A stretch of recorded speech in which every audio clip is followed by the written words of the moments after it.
So let me tell you about our first guest. Our first guest today is a very special man. Jeff Smith is better known as the Frugal Gourmet, right? He calls himself the Frug, and he's become one of the most popular cookbook authors in history with two, not one, but two books on the bestseller list for more than a year. Jeff is also an ordained Methodist minister, and he has brought his cooking ministry to millions of TV viewers. I think we see him here in Philadelphia on Channel 12. Today he's going to make one of the more unusual recipes from his latest book, which is called, knowingly enough, The Frugal Gourmet Cooks American. Let's have a nice welcome for Jeff Smith.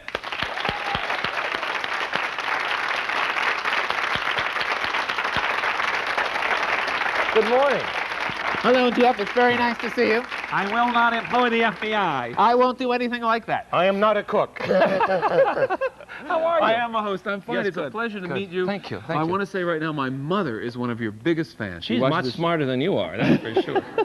And I want to know, what is this thing hanging around your neck? Oh, I have wondered about this for is this for your mother or for you? Well, it's a combination deal. All right, let's close in. You can see this. This is a piece of jade from China. It's 300 years old. It's a fish. You see a carp from the China Sea. And the carp is a member of the goldfish family. Mm-hmm. And therefore, it is to make you wealthy, and jade is to protect you. This was given to me by a very dear friend, and I have all 10 fingers and 3 bestsellers, so it's Something's working. working. Your latest book is called The Frugal Gourmet Yes. Cooks American. This is your copy. You can have I that one. appreciate that Yes. very much. Not autographed. I paid for that myself. Woo, good for you. Now, Jeff, I can't help but notice we've got a blender here. No, that's a mixer. That's a Kitchenaid mixer. See, A blender I'm not something really else. up on this stuff. Yes. I know This how to is a defrost. camera. This is an audience. These are people. I noticed that. In fact, those people are from Tom's River. Tom's River. Hey! And we also have some folks from the Craft Fashion Institute in the audience today. Really? I don't know which they are. And right over here we have some specialized fans of the Frugal Gourmet. I watch them 5 times a week. They love them. I love it. Thank you. Thank All right, you. let's get right to it. What do we want to make? I want to cook a dish for you of sweet potatoes with cranberries. These are both very American foods. Sweet potatoes and cranberries. Yes. Will I be implicated in this cooking? I hope so. All Let me right. show you. First of all, a quick lesson. Yes. See what we can do with the Let's apron. let's get him hooked up here. Here you go. Don't mess that hair. I'm so jealous. It's disgusting. There you are. All right. I hope your mic isn't gone. Yes, I bet you can't tie yourself. Are we on? I'm ready to go, Jeff. This is wonderful. Okay. All right, let's go. Thank you All for right. making it so tight. All right. Now, first lesson. When you go into a supermarket, they advertise yams and sweet potatoes. That's nonsense. This is a yam, and this is a sweet potato, and this is a sweet potato, though this one is called a yam in the supermarket. That's not true. Both of these are sweet potatoes, and they belong to the Americas. These came up to us from Mexico, and they're all sweet potatoes. These are members of the Morning Glory family. But when the Africans came in, they brought a yam with them, and they confused the names. It's not the Africans' fault, it's your supermarket that's at fault. And I'll show you what I mean. This is a good red or orange, you see. Isn't that beautiful? That's what we normally call a yam, but it's not a yam, it's a sweet potato, and this is another variety. There. Well, Great for holiday cooking. If that's not a yam, what is? It is a sweet potato. A yam, oh, it's a great big, it's called a batata, technically, which came, again, part of them from South America, but the African yam is a member of a very strange herb family that grows underground. They're not at all What you're saying is we don't really get very We many don't yams. have them. We don't. Next time you go into a supermarket and the guy's peddling yams, go up to him and either pinch him on the cheek or belt him and say, you can't do this, you see? All right. What I've done is to cook 6 yams. I put them in my Kitchenaid. Let's cook this up. Somebody yelled, oh, you're not doing Thanksgiving dishes, are you? No, this is live, isn't it? It better be. It is live right I've whipped now. them up. Now, to that, I'm going to add, where's my recipe here? I'm going to add just a bit of salt. You don't need a lot of salt. I've cooked them ahead of time and peeled them. Very We add the carefully salt. measured. Oh, listen, always. A couple tablespoons of butter. Very neatly handled. Yes, yes, yes. And then we're going to add 1 egg here. You can throw that in. I'm really sticking my neck out throwing that. No, take the shell off. That's Watch it. this. Can I do it one-handed? Sure you can you? I'll clean up the mess. Oh. I did it. Well, Anybody want the shell as a souvenir? you certainly did. Now, I'm going to add some raisins to this. What we're making is a sweet potato souffle. And raisins are common in the South, but my son Jason thinks only communists put raisins in their sweet potatoes, so he's not watching this morning. He's in Seattle. 3 tablespoons of grated orange peel. There, that's plenty. That'll give it a Where did this wonderful recipe flavor. come from, Jeff? This comes from, that's my little, Okay. we'll make a southern I'm going to about 1/4 of a cup of whipping cream, or half and half, or you can use milk. But we want this to be Why rich. make a face? Oh, you want it rich and Sure. hearty. And a shot of nutmeg. A little bit of nutmeg. I'm really very impressed with your measuring techniques. You know, it took me years to learn to do this. Just took me years to learn to do this. All right, now then we need 2 cups of cranberries that have been chopped up. Next lesson on American food. The cranberry is ours, along with the sweet potato. They've never been seen in the rest of the world. Well, they have little bitty ones in Scandinavia called Ingenberries or Frieseberries or something like this. But in early times in America, they called these bounce berries. Do you know why? No, Jeff. Thank you. If they do not bounce, they're not any good. No more ping pong balls for me. And we discovered this when an old man who had 1 wooden leg stored his cranberries, this is the truth, in his attic, and in order to get them downstairs, he'd roll them down the stairs rather than carry them. This is the truth. And those that bounced off the stairs, he realized were good, and those that stayed on the stairs were bad. What and a that's why, fountain of knowledge we have to on the this show day- today. Gee, who to this knew? day, we still use that same machine for grating cranberries in America. We have this old guy with a wooden leg. Never mind. All right, let's get a couple cups of chopped up cranberries in here. Mix that up. Now, somewhere under this counter, they're supposed to, here it is. We're going to bake this. Where's the dish? Well, I don't have a dish. Well, we won't have to put it in a dish. There's will a we? dish. No, I've got something else. Ouch. We're going to put that into a casserole and bake that at 375 until it's good and hot. Oh, 10 to 20 minutes, you see. The little marshmallows are Mold. another southern. I thought maybe it grew these things. No. You're nasty. You're nasty. There. All right. That's the dish. Well, let's take it's a look. very delicious. This is the. Take the crank down. A Kitchenaid is well made. It's a piece of restaurant equipment originally. There you go. Okay. So this is this is you want what to we're put- dealing with put in your right now. dish. What do you do next? Then you put put it this in in a greased baking dish. Right. Put some marshmallows on top, Right. and you're set to fly. I want you to taste this. Oh, I'd love Please. to taste it, but I have one question. I always thought What a is it? souffle was something that involved a very delicate cooking procedure. You're right. calling this a souffle. With egg whites puffed up Yeah, and all exactly. that. Well, down south they call this a sweet potato souffle. This is what you have on Sunday dinner after church, along with fried chicken and greens cooked for about 2 months. Months? All right, I'll Try have that. a But with the taste. cranberries, it's not as sweet. Good. I'm sorry. I you're love so- the cranberry I'm sorry taste. you're so shocked. No, it's good. Raisins. I like the cranberries, and I give it an 8.5, 5 on the Boggs 1 to 10 scale. That's pretty good around here, Okay. isn't it? Do this. We'll take a break. If I know, you're going I to show promised us to some talk to kitchen you. gadgets, one of the women in the audience had a question. Just Yes. come over here for a second. I want to find out. You're a fan of the Frug, right?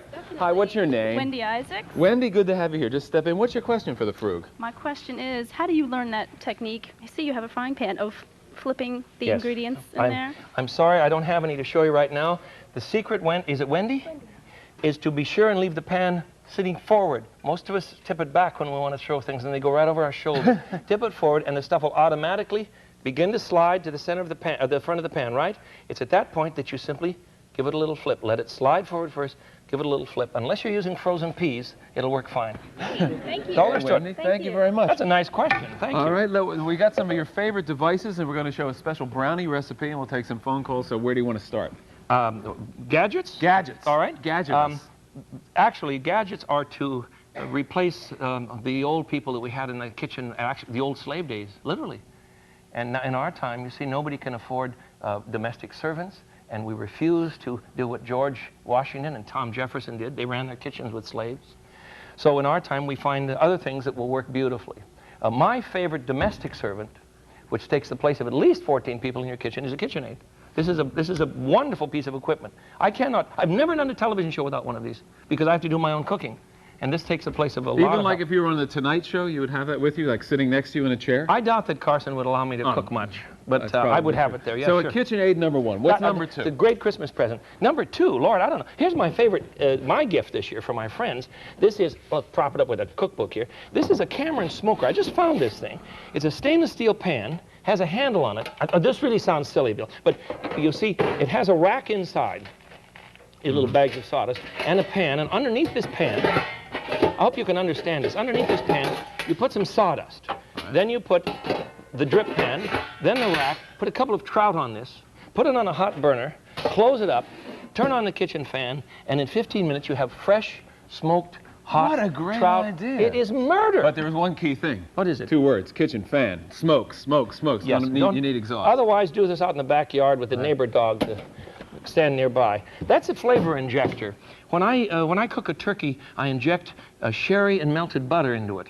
And then the turkey is so looped when he goes in the oven, he thinks he's having a great time. So what do you try to get? You try to get a fresh turkey then. You don't Yes. get one of these frozen ones that's already pre-basted. Frozen turkeys are not a bad But thing. you'd rather have a fresh turkey. But even if it is frozen, why use that anyhow? Okay, fine. Here's a great device. This is a meat pounder.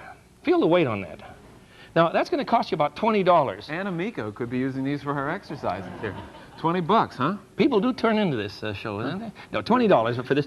And the reason that I call it frugal is because you can take a cheap piece of meat, beat the blazes out of it. It'll just flatten it out, you see. Pan fry it very quickly, and it's wonderful. Here's another one. This is an imported mandolin that'll cost you about $20. And it will cut up vegetables like mad into little sticks or in very thin sticks or simply slice them. It's from Germany. Brought in by Moha Company. This is my favorite mandolin. And so you just put the vegetable in there. We have a Just phone cut it call. up. Just cut them up. On the line right now, Georgianne. Hello, Georgianne. Hi. Jeff, do you like to use microwaves? I can't hear you, dear. Microwaves. You use Do you like microwaves. to use I have 3 microwaves. One in my kitchen in Tacoma, one in my test kitchen in Seattle, and one in my studio in Chicago. You use them? I do. I do not cook meat in them, but I think it's wonderful to poach a fish in Why them. not? Why Because not? it doesn't have the same crunchy yumminess to me.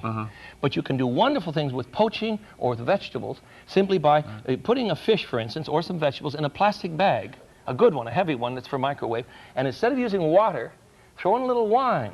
Then you don't even have to add salt. Throw the little fish in the machine, count to 32 or whatever you do, and oh, it's good. I love them. Georgianne, I thank you. Fan number 1 right here. Would you just step over here, please? I know you came all the way down to see Jeff Smith when you were walking in. Hello. Hi, what's your name? Maria Sickles. Maria, what's the question? Could you explain the method again of confit? I have tried it a dozen times. Doesn't come out. I will not have time to give you the whole recipe, but I will explain the principle. That's what I want. Confit is simply a poultry that's been cooked in its own fat very, very slowly, and then you let it, you preserve it in that fat. In the old days, there was a way of doing it, preserving for the wintertime. But no water. Don't use any water. Tiny bit of water to get the fat going. See, I take the skin off and the fat and render that with a little bit of water. Then you put the meat into the fat and put the lid on and talk to it. Threaten it. For heaven's sakes, don't cook it. So just let it Is that why it got tough, though? Is that the reason it got tough? Because I tried cooking it, even on I have an electric stove with a very This low is when it gets tough. This is what you use on it when Is it's that tough. why it got tough?